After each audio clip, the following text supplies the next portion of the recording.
c'est 750 000 €, donc plus du double. Ah ouais, quand même. Autre comparaison, Ulsan, eux, en 2022, ils ont remporté le championnat avec des joueurs estimés en moyenne à 500 000 €, soit à peu près la même valeur que les joueurs d'Annecy ou Rodez en Ligue 2. S'il y a des joueurs de Rodez qui regardent cette vidéo, sachez que vous pouvez percer et devenir des stars en Corée. Donc allez-y, foncez. Alors juste, ne vous trompez pas de Corée. Surtout toi, Bradley Danger. Moi, je suis danger. Je suis là pour tout exploser. Je vais mettre des missiles pleine lucarne comme ça.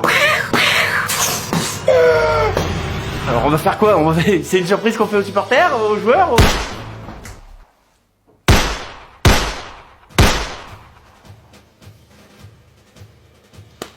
Dernier moyen pour avoir une idée du niveau, c'est de regarder les matchs, tout simplement. Moi perso, j'en ai rien à foutre. Du coup, j'ai demandé à Deglingo sur Twitter ce que lui pensait du niveau, vu que lui il regarde pas mal de matchs pour Sorare.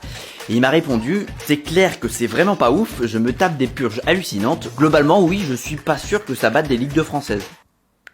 Donc c'est pas fou tout ça, et pourtant, les équipes coréennes, elles font carrément le taf en Ligue des Champions asiatiques, parce qu'au XXIe siècle, c'est les équipes coréennes qui ont remporté le plus de fois cette compétition, avec 8 victoires finales sur 25 possibles, la dernière datant de 2020 avec l'équipe d'Ulsan, sacrée championne d'Asie. Ulsan donc qui, comme je l'ai dit avant, est l'équivalent français de Rodez, donc potentiellement Rodez ça remporte la Ligue des Champions asiatiques.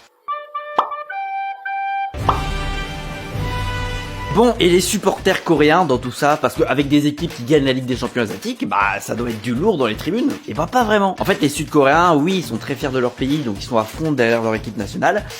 Maintenant, malheureusement, le championnat, ils en ont un peu rien à foutre. Et en Corée du Sud, le sport le plus populaire, c'est le baseball. Les Coréens, ils raffolent du baseball et ils sont plutôt forts. Leur équipe nationale, c'est une des meilleures du monde. Putain, pourtant, moi, la dernière fois que j'ai vu un Sud-Coréen et une batte de baseball, ça s'est très mal passé. Donc, il n'y a pas un gros engouement autour du foot là-bas. En moyenne, un match, ça attire 10 000 supporters seulement. Sauf que là où c'est embêtant, c'est qu'avec l'organisation de la Coupe du Monde de 2002, il y a des très grands stades en Corée du Sud qui sont utilisés pour la plupart par des équipes de première division. Et donc la capacité moyenne des stades en K-Ligue 1, c'est 33 000 places, donc plus qu'en Ligue 1 avec ses 31 000 places. Donc des grands stades, mais pas grand monde, et résultat en moyenne, les stades de K-Ligue 1 se remplissent qu'à 30%. Donc on se retrouve